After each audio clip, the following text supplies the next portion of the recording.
Sejam todos bem-vindos a mais uma edição de nosso podcast Estudando o Evangelho do Grupo Espírita Irmão Áureo.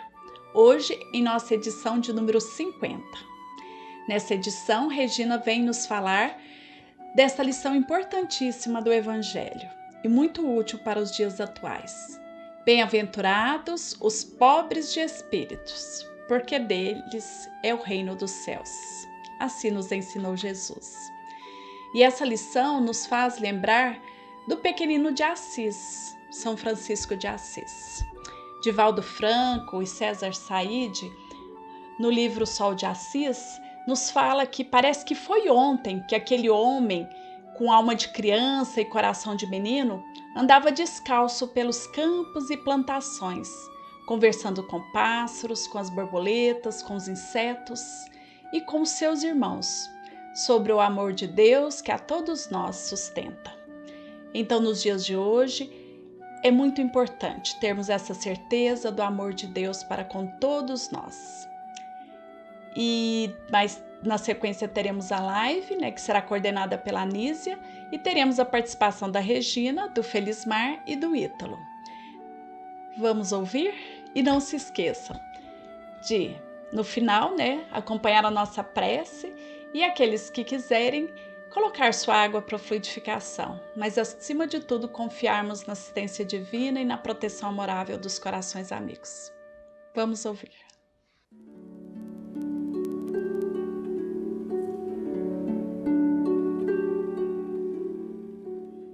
Bem-vindos a mais um podcast.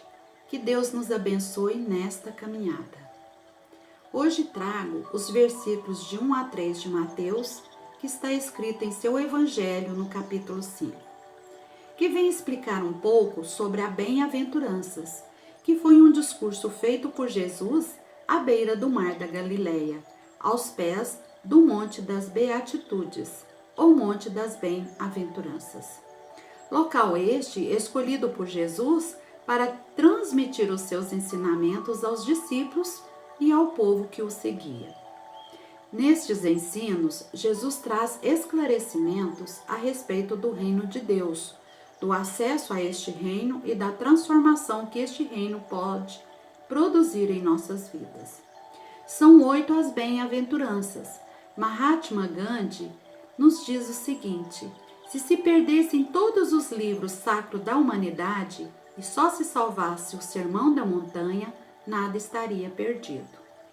E Jesus, vendo a multidão, subiu a um monte, e assentando-se, aproximaram-se dele os seus discípulos, e abrindo a sua boca, os ensinava.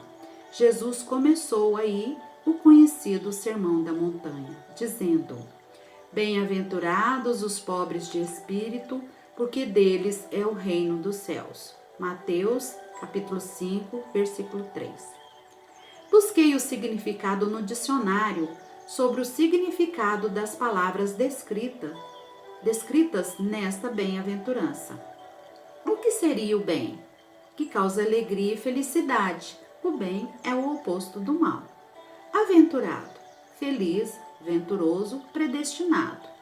E bem-aventurado seria aquele que é feliz ou que desfruta ou desfrutará da felicidade eterna. Poderíamos dizer que são pessoas destinadas ao bem. Pobre são aqueles desprovidos de bens materiais. Pobre de espírito, desprovidos do orgulho, seriam os humildes.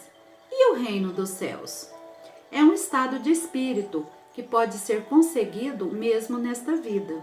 Ele abrange a paz e a felicidade interior, alcançados com a aplicação dos ensinos de Jesus no nosso dia a dia e com o aprendizado contínuo.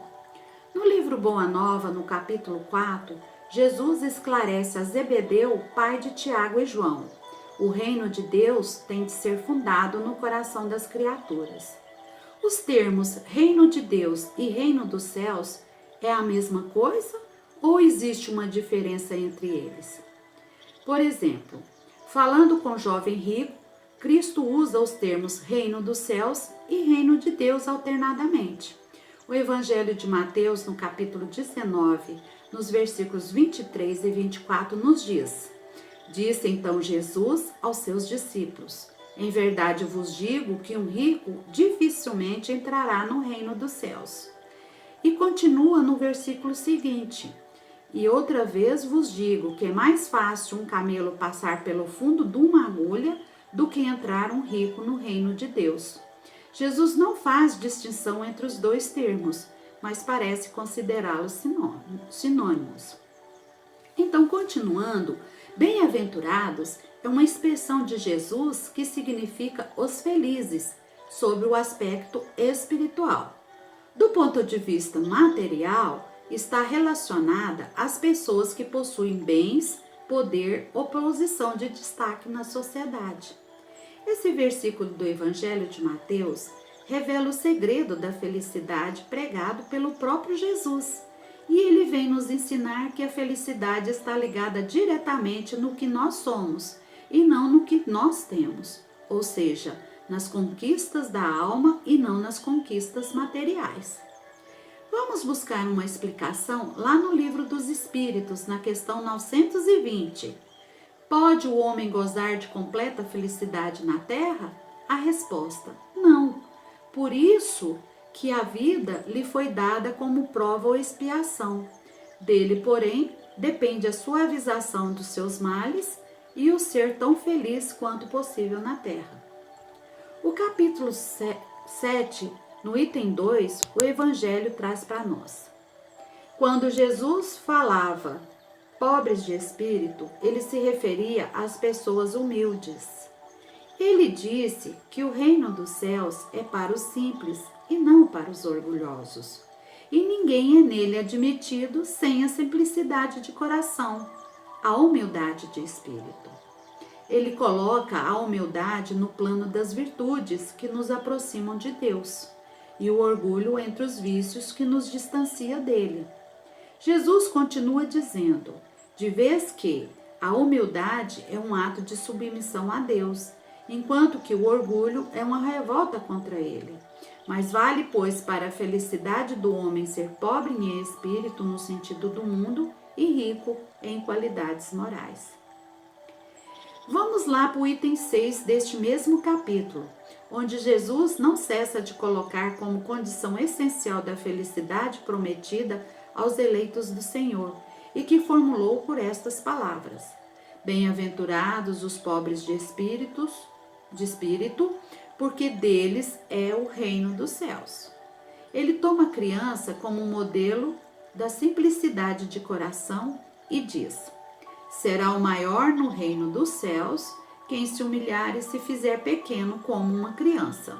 E complementa: que aquele que quiser tornar-se o maior seja vosso servidor, e todo aquele que se rebaixa será elevado, e todo aquele que se eleva será rebaixado. Então, o orgulho é um sentimento que impede a criatura de ser levada até a Deus.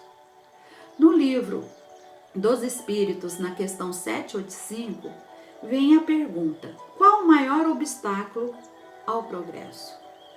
Resposta: o orgulho e o egoísmo. Em sua obra, Eliseu Rigonati, no o Evangelho dos Humildes, no capítulo 5, ele vem dizer que pobres de espírito é a correta designação dos espíritos que já compreendem as leis divinas e se esforçam por obedecê-las. Então, os humildes em espírito são os que não põem a sua esperança nem a sua confiança nos bens materiais, mas sim em Deus. Reconhece o quanto ainda são carentes de espiritualidade. Então, vamos entender. E espíritos pobres? Vamos entender um pouquinho mais. Os pobres não necessariamente são humildes. Quando vemos uma pessoa de semblante sofrido e de modo simples de se vestir, nós a denominamos como uma pessoa humilde, devido à carência de bens materiais. O exterior de uma pessoa nem sempre revela o seu interior. É preciso verificar a essência de sua alma, pois há muitos pobres que invejam os ricos, de modo que eles são mais orgulhosos do que aqueles que possuem maiores recursos financeiros. Então, ricos de espírito para o mundo são os orgulhosos, os que se julgam melhores do que os outros e os que pensam que todos devem dobrar a seus caprichos. Pobres de espírito para o mundo são os humildes, os modestos, os bondosos, os quais colocam os deveres da fraternidade acima de tudo. No capítulo 6, o Cristo Consolador, o Espírito de Verdade, nos fala: sou o grande médico das almas e venho trazer-vos o remédio que vos há de curar. Os fracos, os sofredores e os enfermos são meus filhos prediletos. Venho salvá-los. Vinde, pois, a mim, vós que sofreis e que achais oprimidos, e serei aliviados e consolados. Estes são os pobres de espíritos para Jesus? Não busquei alures, a força e a consolação, pois que o mundo é impotente para dá-las, que no futuro, humildes e submissos ao Criador, pratiqueis a sua lei divina. Os pobres de espírito são as pessoas que buscam o conhecimento, a riqueza interior, deixando as aparências exteriores em segundo plano. Essas pessoas cultivam a humildade e a caridade, e por isso o reino dos céus será delas. O humilde não é aquele que menospreza-se, não é o que tem baixa autoestima. O humilde é aquele que permite-se conhecer, crescer, trocar e compartilhar conhecimentos e reconhece as próprias limitações buscando vencê-las. A humildade é talvez a mais difícil de ser desenvolvida em um mundo cuja humanidade ainda se prende muito aos valores e prazeres materiais. O Evangelho se fundamenta numa lei científica, os desprendimentos dos bens terrenos. Aquele que construir a sua vida seguindo os exemplos de Cristo terá como recompensa as bem-aventuranças do reino de Deus. As bem-aventuranças mostram o caminho evolutivo das almas, através dos milênios, conquistando seus próprios valores na busca da luz e recebendo, como disse Jesus, recompensa segundo suas obras. Como diz no Evangelho Boa Nova, no capítulo 4, o Evangelho traz consigo o fermento da renovação. Como fazer para adquirir humildade de espírito? Praticar a caridade, desapegar de bens materiais, olhar o outro com compaixão e compreender sua evolução espiritual, respeitando as diferenças, não julgar, ser fraterno, perdoar e amar Deus sobre todas as coisas. Então, o nosso estudo de hoje, eu vou finalizar com uma frase de Cairbar Schutel, que busquei lá na sua obra Parábolas e Ensinos de Jesus, que diz: é por isso que a humildade se tornou o cartão de ingresso no reino dos céus. Então, vamos refletir sobre essa bem-aventurança que Jesus veio trazer para todos nós. Eu finalizo aqui dando uma boa noite a todos, pedindo que Jesus, este Consolador prometido, que nos conselha, que nos assiste, que nos ampara e nos guia todos os dias, venha trazer luz a todos nós.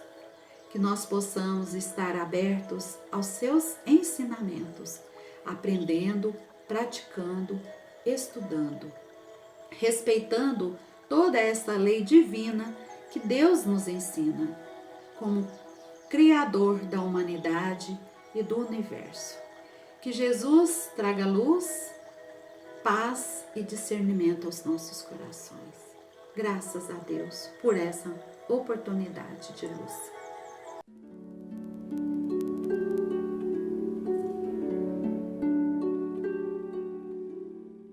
Que possamos nesses instantes elevarmos os nossos pensamentos a Deus, a Jesus, aos nossos amigos espirituais, pedindo assistência nessa noite, em favor do nosso planeta Terra, em favor do nosso país, dos governantes, em favor da nossa cidade, do nosso estado, que possamos nos fortalecer nesses instantes com as nossas vibrações, para todos os irmãos que necessitam de acalento, de paz e de saúde.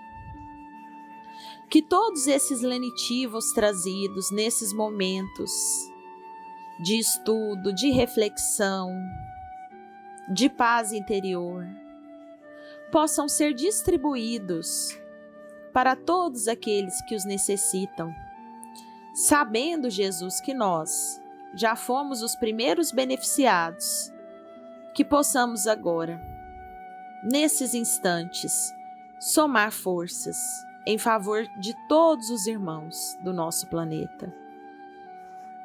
Que o Senhor possa encaminhar as energias que vêm